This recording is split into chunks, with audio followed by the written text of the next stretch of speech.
तो मुझे हमेशा एक कविता सुनाती है, किताबे जिंदगी। हाँ, है ना? किताब जिंदगी। तो प्लीज आज हमारी ऑडियंस को भी सुना। मुझे मेरी बहुत फेवरेट है, इसने इतनी अच्छी लिखी है ना, सुनो तुम लोग। और उससे पहले अंजू मैं तेरे को बताना चाहती हूँ कि मैं अपने स्कूल के समय से लिख रही हूँ। स्कूल में भी लिखती थी, कॉलेज में भी मैं भी लिखती यार, थी। मुझे लिखने का भी बड़ा शौक था यार। Number 7 speciality. हाँ, और अभी मुझे लेकिन रिग्रेट होता है कि मैंने वो कुछ संभाल के नहीं रखा। हाँ, मैंने भी। तो मैंने कुछ ऐसी लाइन मतलब कविताएं हैं जो मैंने अभी भी लिखी हैं। ओके। उसमें से एक है किताबे जिंदगी जो मेरे दिल के बहुत करीब मैंने है। सुना, मुझे बहुत पसंद है वो। हाँ, जल्दी सुना। तो इसका शीर्षक है किताबे जिंदगी। किताबे जिंदगी के कुछ पन्ने जब मैंने पलटने चाहे थे, न जाने क्यों मेरी आंखों में आंसू भर आए थे। किताबे जिंदगी के कुछ पन्ने जब मैंने पलटने चाहे थे, न जाने क्यों मेरी आंखों में आंसू भर आए थे। हर एक पन्ना लिखा तुमने, हर एक पन्ना लिखा तुमने, मेरे हिस्से कुछ फटे पुराने ही आ पाए थे। कहो पिया कितने पन्ने हम साथ में लिख पाए थे। जी चाहा पूरी किताब भर दूं, जी चाहा पूरी किताब भर दूं, मन को थोड़ा सा खाली कर दूं। जी चाहा पूरी किताब भर दूं, मन को थोड़ा सा खाली कर दूं, अपनी ही उलझनों से खुद को मुक्त कर दूं, अपनी ही उलझनों से खुद खुद को मुक्त मुक्त कर दूं। पर मन की स्याही से, पर मन की स्याही से कागज पर कुछ धब्बे ही बन पाए थे। पर मन की स्याही से कागज पर कुछ धब्बे ही बन पाए थे। कहो पिया कितने पन्ने हम साथ में लिख पाए थे। वाह।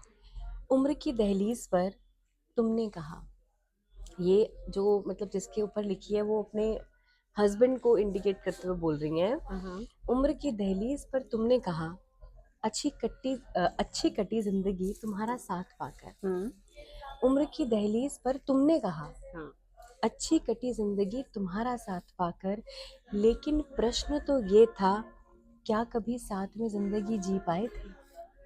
कहो पिया किताबे जिंदगी के कितने पन्ने हम साथ में लिख पाए थे।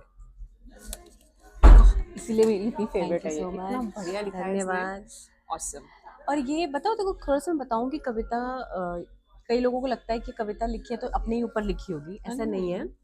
एक दिन मैं बैठी थी और मैंने ना एक न्यूज़ पढ़ी कि हस्बैंड वाइफ का डिवोर्स हो गया, तो एक मिसअंडरस्टैंडिंग की वजह से, ठीक है। तो मुझे लगा कभी कभी कुछ ऐसी बातें होती है जो अनकही रह जाती हैं, जो आपके मन में ही रह जाती हैं, आप उन्हें बोल नहीं पाते। कभी कभी जो हस्बैंड होता है वो चाहता नहीं है समझना, और वाइफ जो है वो चाहती नहीं है समझाना।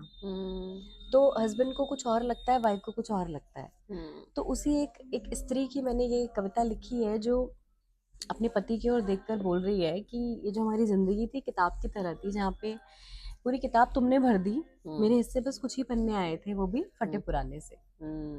और जब बारी आई कि वो अपने मन को एक्सप्रेस करे तो वो कुछ लिख ही नहीं पाई, क्योंकि उसके मन में इतना कुछ था कि वो स्याही से सिर्फ धब्बे ही बना पाई, उस पेपर पे कुछ लिख ही नहीं पाई।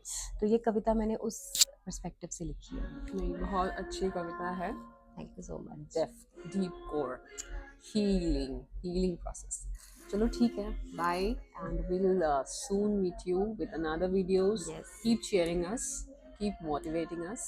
We really require our little audience. Okay students, take care, bye bye. और फिर हम और भी कई टॉपिक्स पे बात करेंगे। We are working on new contents. और जो टॉपिक इनको चाहिए, मतलब अगर आप चाहते हो किसी टॉपिक पे हम बात करें तो आप let us know. है ना, कमेंट में भी आपको लिख सकते हैं। You can comment on which topic we should talk, which you feel you have gone through, और आज आसपास में आपने ऐसा फील किया है, कुछ ऐसा आपने अंदर फील किया है, do let us know your short stories.